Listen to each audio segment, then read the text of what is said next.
Bismillahirrahmanirrahim. Assalamualaikum warahmatullahi wabarakatuh. Apa kabarnya kakak-kakak soli dan solihah kelas 4? Alhamdulillah, luar biasa. Allahu Akbar. Alhamdulillah. Berarti doakan semoga semuanya sehat selalu dalam lindungan Allah Subhanahu wa Ta'ala. Amin. Baik, kakak-kakak soli dan solihah semuanya, hari ini kita akan belajar tematik tema 8, yaitu daerah tempat tinggalku muatan bahasa Indonesia yang menceritakan tentang cerita fiksi atau teks fiksi. Kakak-kakak soli dan solihah, sebelum kita mulai pembelajaran pada pagi hari ini, agar pembelajaran pada pagi hari ini diridhoi Allah Subhanahu wa Ta'ala, kita mulai dengan membaca doa dulu. Kita bersama-sama ya Kak, membaca doa sebelum belajar. A'udzu billahi minasyaitonir rajim. Bismillahirrahmanirrahim. Rabbi zidni ilma warzuqni fahma waj'alni minas solihin. Amin. Kakak-kakak semuanya, di tema-tema kemarin kita sudah belajar yaitu bahasa Indonesia tentang cerita atau teks non-fiksi. Untuk pada pagi hari ini, berarti akan menjelaskan tentang cerita atau teks fiksi. Apa sih teks fiksi atau cerita fiksi itu? Ya, baik kakak semuanya perhatikan ya. Setiap daerah di Indonesia memiliki cerita rakyat yang menjadi ciri khas daerahnya. Cerita rakyat tersebut salah satunya jenis teks fiksi. Jadi, teks fiksi adalah cerita atau teks yang berisi rekaan atau khayalan yang tidak berdasarkan kenyataan. Selanjutnya yaitu unsur-unsur cerita fiksi. Berikut ini adalah unsur-unsur cerita fiksi. Yang pertama adalah tema. Tema adalah dasar cerita atau sesuatu yang menjadi pokok terbentuknya suatu cerita. Yang kedua adalah tokoh. Tokoh adalah pelaku cerita atau sesuatu yang mengalami peristiwa di dalam suatu cerita. Yang ketiga adalah alur. Alur adalah rangkaian peristiwa atau kejadian yang terdapat dalam suatu cerita. Dan yang keempat adalah latar. Latar adalah keterangan yang menjelaskan keadaan dalam suatu cerita. Latar dalam teks fiksi terbagi menjadi 3, yaitu ada latar tempat, latar waktu, dan latar suasana. Nah, yang keempat adalah amanat. Amanat adalah pesan yang terkandung dalam sebuah cerita. Poin selanjutnya yaitu tentang jenis-jenis teks fiksi. Ada beberapa jenis-jenis dalam teks fiksi. Yang pertama yaitu cerita rakyat. Cerita rakyat adalah cerita dari zaman dahulu yang hidup di kalangan masyarakat dan diwariskan secara lisan. Cerita rakyat dapat dibedakan menjadi 5 jenis ya Kak. Yang pertama yaitu cerita jenaka, mite, fabel, legenda, dan saga. Yang pertama yaitu cerita jenaka. Cerita jenaka adalah cerita penghibur yang membangkitkan tawa, jenaka, keriangan, atau sindiran. Contohnya, cerita Si Kabayan dan cerita Abu Nawas. Yang kedua adalah mite. Mite adalah cerita yang mempunyai latar belakang sejarah, dipercayai oleh masyarakat sebagai cerita yang benar-benar terjadi, dianggap suci, banyak mengandung hal-hal ajaib, dan umumnya ditokoi oleh dewa. Contohnya cerita tentang Nyai Roro Kidul dan kisah tentang Dewi Sri. Ketiga adalah fabel. Fabel adalah cerita yang menggambarkan watak manusia yang tokohnya diperankan oleh hewan. Contohnya, cerita kancil dan buaya, dan cerita lomba lari kelinci dan siput, dan masih banyak lagi ya Kak. Yang keempat adalah legenda. Legenda adalah cerita rakyat pada zaman dahulu yang ada hubungannya dengan peristiwa sejarah.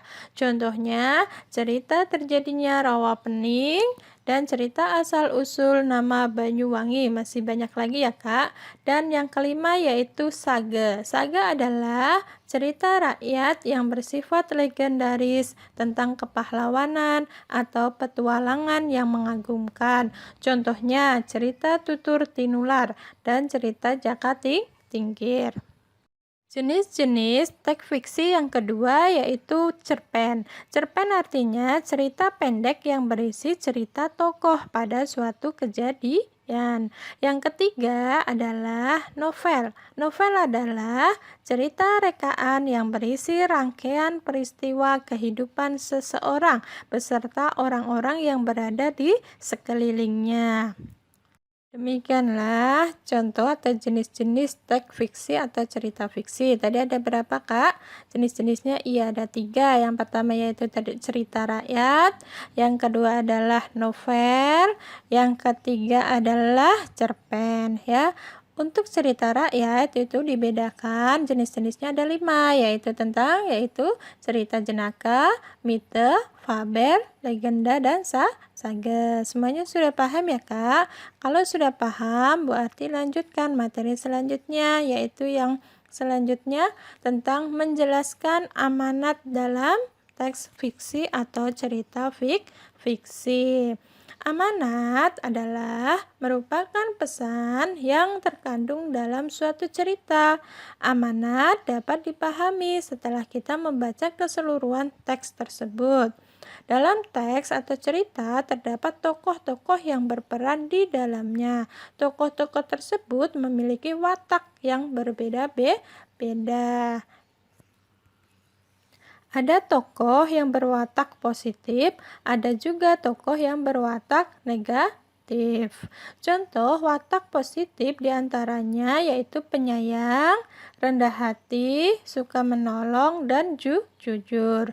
Dan sementara itu, contoh watak negatif yaitu sombong, kikir, dan pembohong. Selain amanat dan watak tokoh dalam sebuah cerita, berdasarkan peran atau fungsinya dalam cerita, tokoh dibedakan menjadi tokoh utama dan tokoh tambahan.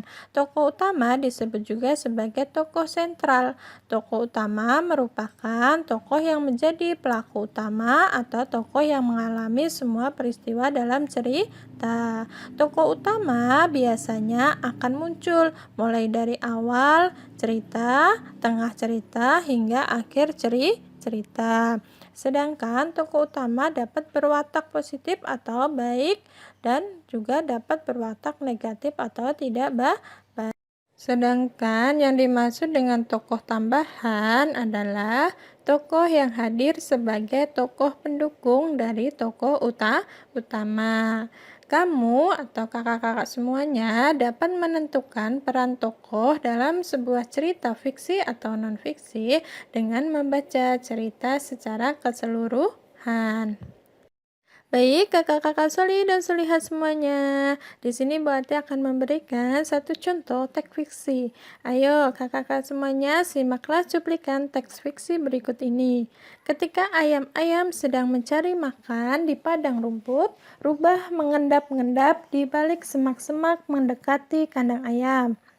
Dalam sekejap, Rubah mencuri telur-telur ayam yang ada di kandang tersebut. Rubah segera berlari menjauh ke tengah hutan ketika ayam-ayam selesai makan dan kembali ke kandang. Alangkah terkejutnya mereka mendapati seluruh telurnya hilang. Mereka menangis sambil berkeliling di sekitar kandang berharap menemukan telur-telurnya kembali. Kakak-kakak semuanya, di sini kita akan mencari tokoh-tokoh dalam cerita tersebut dan sifat atau wataknya dan akan mencari amanat yang ada dalam cerita tersebut. Ya, baik Kakak semuanya, di sini Bu Ati sudah menemukan yaitu tokoh di dalam cerita tersebut adalah Rubah dan Ayam. Tokoh Rubah berwatak negatif atau tidak baik karena Rubah mencuri telur-telur ayam secara bersembunyi-sembunyi. Sedangkan tokoh Ayam apa Kak? Ya, tokoh Ayam baik ya. Terus amanat yang dapat kita ambil dari sebuah cerita tersebut adalah janganlah kamu mengambil barang milik orang lain tanpa izin. Baik Kakak, tadi adalah materi yang Bu Arti sampaikan pada pagi hari ini. Untuk selanjutnya yaitu tugasnya, yang pertama yaitu Kakak silahkan membuat cerita fiksi ya Kak. Ceritanya bebas, Kakak boleh cari di Google atau membuat sendiri ya.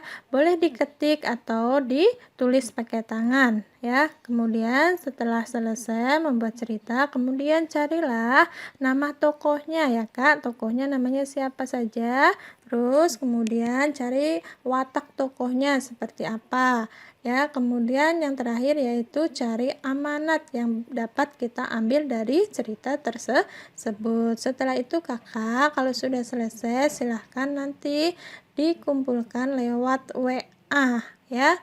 Japri saja lewat WA ya ke Bu Riri atau ke Bu Arti ya. Alhamdulillahirrabbilalamin, materi pada pagi hari ini sudah selesai. Semoga materi hari ini bermanfaat untuk kita dan orang lain. Amin. Seperti biasa, Bu Ati selalu mengingatkan ya, sebelum Bu Ati tutup pembelajarannya, yaitu jangan lupa yang pertama selalu rajin belajar. Terus jaga kesehatannya dan jangan lupa sholat 5 waktunya jangan sampai ditinggalkan dan kalau ada waktu perbanyak murojaah. Sekian dan terima kasih. Dan semuanya kita baca doa penutup majelis. Subhanaka Allahumma wa bihamdika asyhadu alla ilaha illa anta astaghfiruka wa atubu ilaik. Sekian semuanya. Wassalamualaikum warahmatullahi wabarakatuh.